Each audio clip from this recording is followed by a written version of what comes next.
بسم اللہ الرحمن الرحیم۔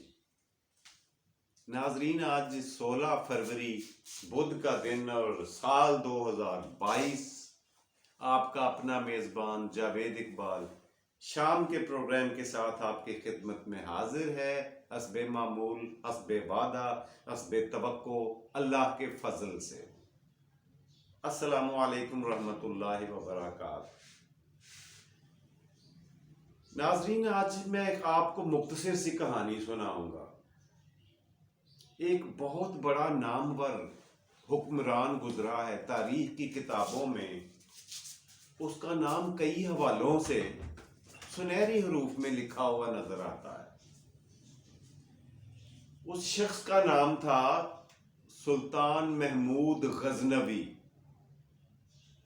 جی ہاں، آپ جان چکے ہوں گے، آپ نے پڑھا ہوگا، سنا ہوگا، اور کئی دفعہ کہانیاں، قصے ان کے بارے میں، ان سے جڑے ہوئے کئی کارنامے اور کئی ان کے جو تھے واقعات آپ نے سنے ہوں گے، پڑھے بھی ہوں گے تاریخی کتابوں میں۔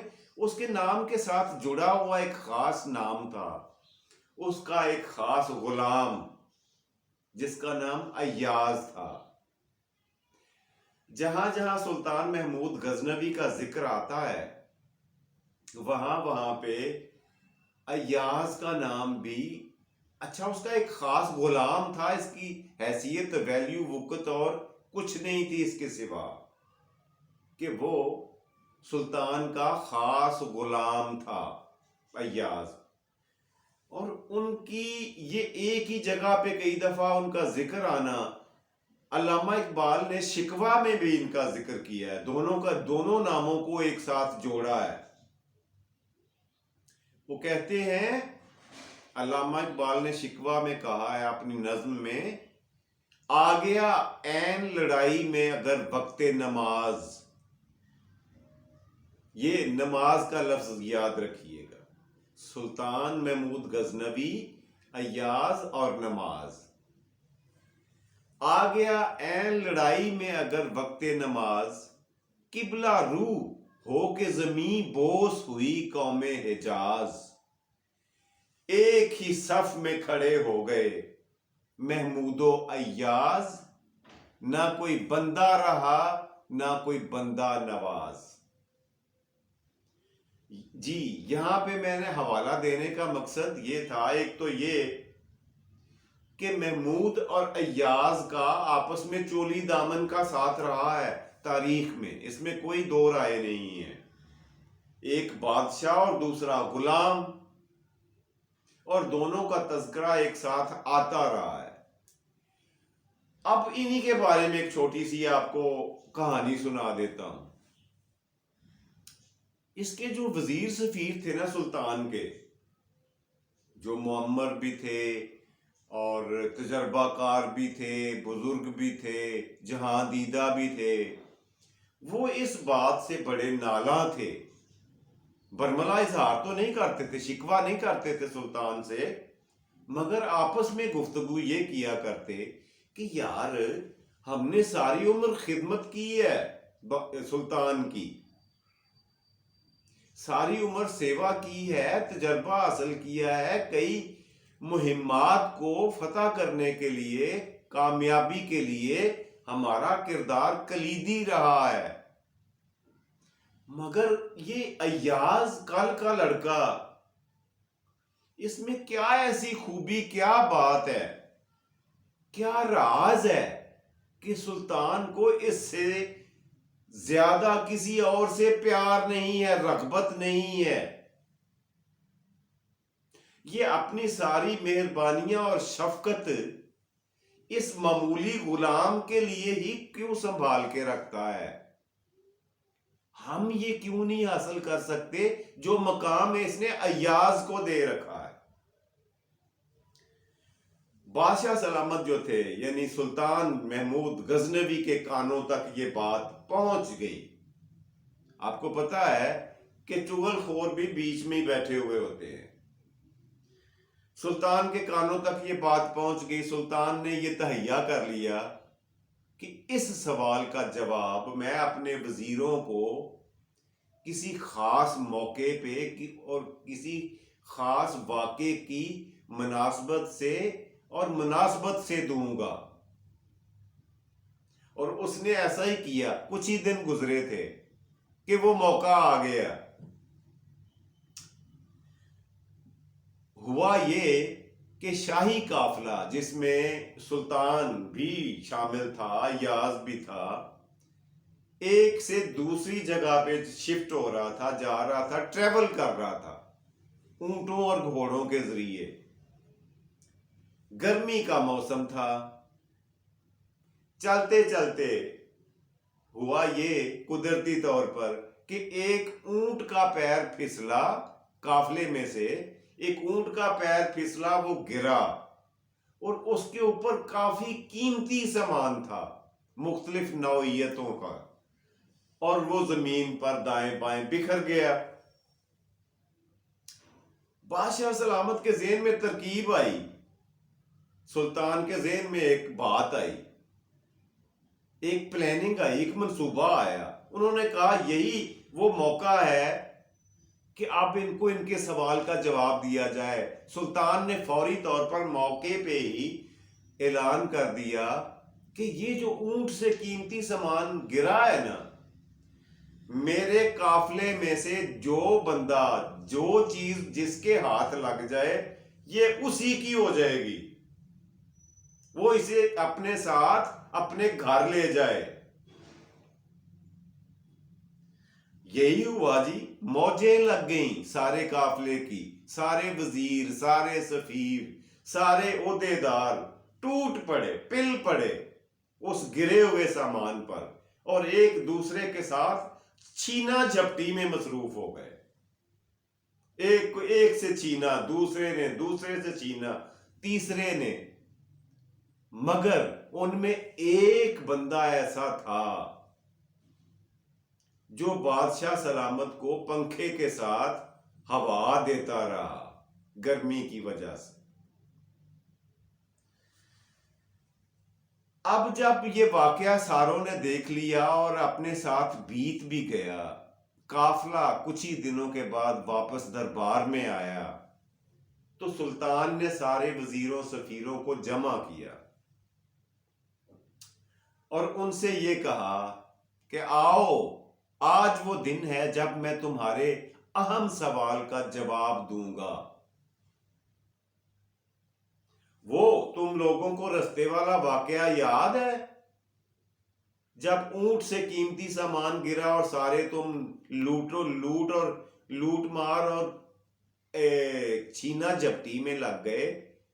ایاز اس وقت مجھے پنکھے کے ساتھ ہوا دیتا رہا، حالانکہ تم لوگوں سے زیادہ غریب بھی ہے اور تم لوگوں سے زیادہ بہت کم تنخواہ اسی کی ہے.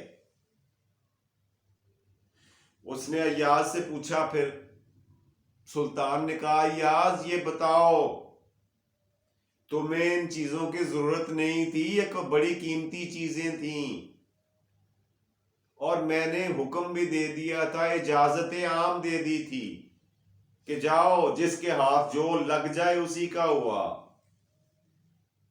تم کیوں نہیں گئے اس لوٹ مار میں شامل ہونے کے لیے؟ تو ایاز کا جو جواب تھا وہ تاریخی ہے.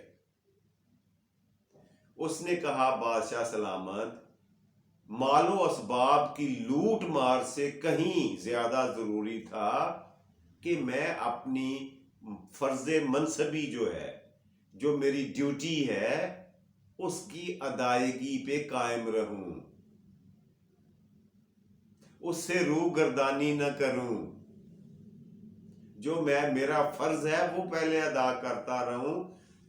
یہ لوٹا گرا ہوا سامان اٹھانا اتنا ضروری نہیں ہے جتنا میری ڈیوٹی ضروری ہے. سلطان نے کہا یہ ہے تمہارے تمام سوالوں کا اور چیمگوئیوں کا جواب، اور یہی وہ فرق ہے جو تم سارے وزراء میں اور اس معمولی غلام کے درمیان موجود ہے. اب تو آپ کو یہ سمجھ آ چکی ہونی چاہیے کہ یہ مجھے تمام لوگوں سے زیادہ مستحب کیوں ہے، قریب کیوں ہے، میں اس پہ دستے شفقت کیوں رکھتا ہوں۔ اور پھر اگلی جو بات اس نے کی وہی جو علامہ اقبال والے شعر میں تھی، میں نے آپ سے شروع میں کہا تھا کہ محمود اور ایاز کے ساتھ نماز کا لفظ بھی کانوں میں رہے، ذہن میں۔ سلطان نے کہا آخری بات یہ سنو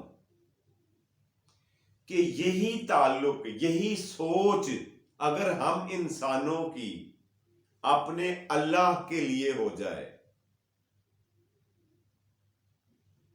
تو بتائیں اللہ کی نظر میں ہماری عزت و احترام کتنا ہو جائے گا، اللہ ہمیں اپنا کتنا مقرب، کتنا مستحب بنا لے گا، اللہ ہم سے کتنا پیار کرے گا۔ میں تو ایک غلام کے ساتھ پیار کرتا ہوں نا، یہی رویہ ہمارا اللہ کے ساتھ ہونا چاہیے۔ اس لیے اللہ پاک فرماتے ہیں تم میرا ذکر کرو میں تمہارا ذکر کروں گا، اور تم میرا شکر ادا کرتے رہو تاکہ تم فلاح پاؤ۔ اور ہم ذکر، فکر، تسبیح تو کیا، نماز پڑھنے کا تردد بھی نہیں کرتے، کوئی اہتمام نہیں کرتے۔ دن میں صرف 5 نمازیں ہوتی ہیں اور ایک نماز پہ میکسیمم 15 منٹ لگتے ہیں، زیادہ سے زیادہ۔ لیکن ہم میں سے کتنے لوگ ہیں جو اس طرف توجہ دیتے ہیں؟ یہی میں آپ کو پیغام دینا چاہتا تھا کہ دنیاوی کاموں میں ضرور پڑیں، پیشہ اختیار کریں، اس لیے کہ اللہ کا حکم ہے کہ میری زمین پر پھیل جاؤ اور آپ رزق تلاش کرو، کریں، ضرور کریں، مگر یاد الہی اور نماز کی قیمت پر نہیں۔ سب سے زیادہ ضروری اور اہم کام اللہ کے بتائے ہوئے احکامات پہ چلنا ہے، اور اللہ کی نعمتوں کا شکر ادا کرنا واجب ہے۔ فرض کے بعد دوسرا درجہ واجب کا ہوتا ہے، اور شکر ادا کرنے کا بہترین طریقہ اور ذریعہ نماز ہے۔ ایک کنجی دے دی ہمیں ہمارے دین نے، ہمارے مذہب نے، ہمارے سونے اللہ نے، ہمارے سونے نبی نے، کہ یہ لو دنیا اور آخرت کی کامیابیوں کی کنجی یہ ہے تمہارے ہاتھ میں۔ تو آئیے ارادہ کریں، تہیہ کریں کہ آنے والے دنوں میں ہمیں جہاں جو نماز، جہاں جس مقام پر بھی ملے گی، ہمیں جو بھی نماز کا وقت ہوگا ہم وہیں پہ پڑھ لیں، لیکن پڑھا ضرور کریں۔ امید ہے آپ کو آج کی کہانی اچھی لگی ہوگی۔ تو اگلا سیگمنٹ ہے ہمارا آج کا سوال۔ پچھلے پروگرام میں نے پوچھا تھا کہ پاکستان کا وہ کون سا علاقہ ہے جہاں سب سے زیادہ گرمی پڑتی ہے؟ جی ہاں، اور وہ بڑا مشہور علاقہ ہے، آپ میں سے کئیوں کو پتا ہوگا، ذہن سے سکپ ہو جانا یا وقتی طور پہ اوجھل ہو جانا اور بات ہے۔ اس علاقے کا نام ہے سبی۔ جی، سبی میں سب سے زیادہ گرمی پڑتی ہے پاکستان میں۔ تو آج کا سوال نوٹ فرما لیں، زحمت کریں، لکھ لیں، اپنے دماغ کے کمپیوٹر میں ڈال لیں۔ سوال یہ ہے کہ یہ بات تو ہم سب جانتے ہیں کہ پاکستان کی، مادر ملت کی، مادر وطن کی، ملک عزیز کی سرکاری زبان اردو ہے۔ آپ نے مجھے یہ بتانا ہے کہ اردو کو سرکاری زبان کا درجہ کون سے سن میں ملا تھا، کون سے سال میں اردو کو سرکاری زبان قرار دیا گیا۔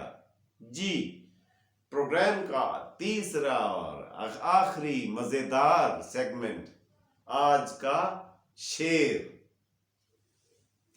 تو آج کا شعر اس طرح سے ہے: اس کو ہر سانس کی قیمت کا پتہ ہوتا ہے، اس کو ہر سانس کی قیمت کا پتہ ہوتا ہے، جس نے زندگی گزاری ہو گزارے لائق۔ جی، یہ تھا آج کا شعر جو میں نے آپ کے لیے منتخب کیا۔ امید ہے آپ کو اچھا لگا ہوگا، پسند آیا ہوگا۔ تو یہیں پہ آج کے اپنے پروگرام کا کرتے ہیں اختتام۔ مجھے اپنی دعاؤں میں یاد رکھیے گا۔ خوش رکھیں، خوش رہیں، خوشیاں بانٹیں۔ اللہ آپ کو آسانیاں دے اور آسانیاں تقسیم کرنے کی توفیق دے۔ اپنا اور اپنے پیاروں کا ڈھیر سارا خیال رکھیے گا۔ اللہ نگہبان۔